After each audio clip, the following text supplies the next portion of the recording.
సంవత్సరం నుంచి కష్టపడుతున్నా. హాయిగా జిమ్కి వెళ్ళడం, తినడం, రావడము నాకు అయిపోయింది. చేసుకున్నా వదిలేసిన. మీకు అదే జీవితం అనుకున్నప్పుడు నన్ను ఎందుకు చేసుకోవాలి? హాయిగా నా లైఫ్ లో నేను హాయిగా ఉన్నా.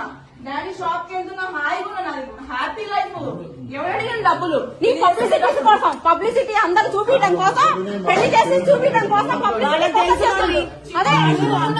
అనిపించని వాడికి తెలుసు. తెలిసి వాళ్ళ రాజకీయం కోసం చేసి రాజకీయం కోసం తెలవడం కోసం చేసింది. వదిలిపెడతామన్న ఉద్దేశంతోనే చేస్తుంది.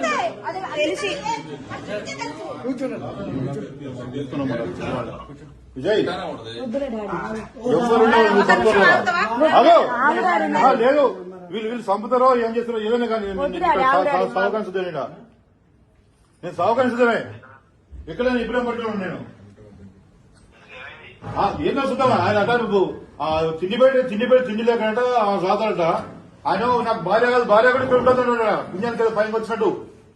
ఎంత మంది నువ్వు నూటికి ఎంత వస్తాయంట? డబ్బుల కోసం వచ్చిరా మీరు? డబ్బుల కోసం డ్రామాలా? నేను తెలుసుకున్నా అన్న అందరం ఉందాం. ఉన్న నీ ఎందుకు ఉందా? డబ్బుల కోసం అంట. ఎన్ని అన్నా భరించినా, ఏం చేసినా లాస్ట్ కి ఇక్కడ నుంచి ఆషాఢం నుంచి వెళ్తున్నా అని చెప్తే తాను ఇక్కడ పెట్టుకొని ఇట్లా ఎన్ని చేసినా భరించినా అన్ని నా మనసులో ఉన్నాయి. ఇంకా ఎందుకు భరిస్తా నేను? వాడికి ఇట్లాంటి ఎన్ని పాపాలు తగిలి ఆ రోగం వచ్చింది. ఇంకేం వస్తుంది? స్వామిని కాదు నేను అన్న, నీకు కాదు ఎన్నోసార్లు పాపం ఆయన. నా లైఫ్ లో నేను హ్యాపీగా ఉండేదాన్ని. అదే కదా, సంవత్సరం నుంచి ఇంటికి వచ్చి పిల్లల్ని ఇవన్నీ తీసుకొచ్చి నా పిల్లలకి పబ్లిసిటీ చేసి గొంతు కోసి అక్కడ కూర్చోబెట్టి ఇప్పుడు డబ్బుల కోసం మాట్లాడుతున్నారు. డబ్బుల కోసమా లేకపోతే ఇంకా తిండి పెడతా ఊకనే అందరు ఇంట్లో పని మనిషికి పెట్టినట్టు పెడతా. ఎంతమంది ఇంట్లో అందరు ఉంటారు, నువ్వు ఉంటావంటే మరి అందరు ఉండేటట్టే చేసింది పెళ్లి. ఏంది మరి తిండికి లేక పంపిస్తుంది? నా తిండికి లేక ఇక్కడికి వచ్చిందన్న బిడ్డ ఏమన్నా అలవాటు అనుకుంటే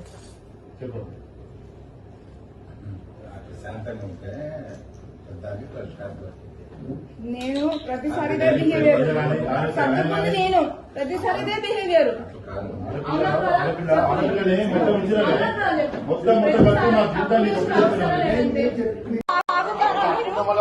మీరు ఆగుతారా?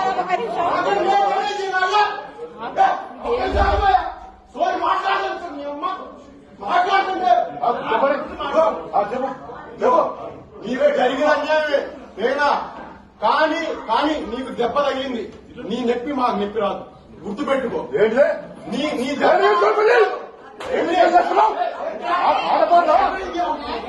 అనుకుంటా పెళ్లి చేసుకోలే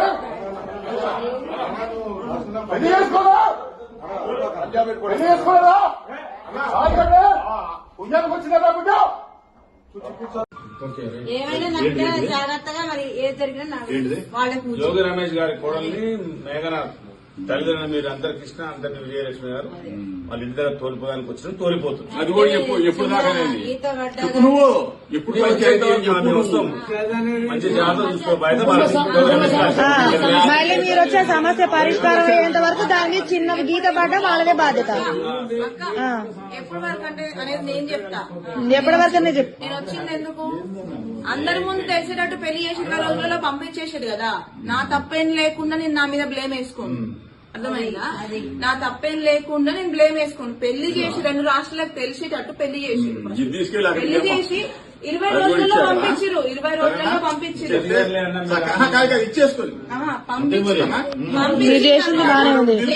నేను వచ్చిన డబ్బు గురించి కాదు, దేని గురించి వచ్చినా అంటే ఎంతమంది ముందైతే పెళ్లి చేసిరో అంతమంది ముందుగా తెలిసేటట్టు ఆ అమ్మాయి తప్పేం లేదు, మా తప్పు వల్లనే మేము వద్దనుకుంటున్నాం అని చేసిన రోజు నాకు న్యాయం జరిగినట్టు నా విషయంలో. అది దానికి వచ్చి అప్పటి వరకు ఇక్కడే ఉంటదా? దానికి రీజన్ నేను ఉండేదానికి రీజన్ అది. గుడ్ గుడ్ మంచి చెప్పు.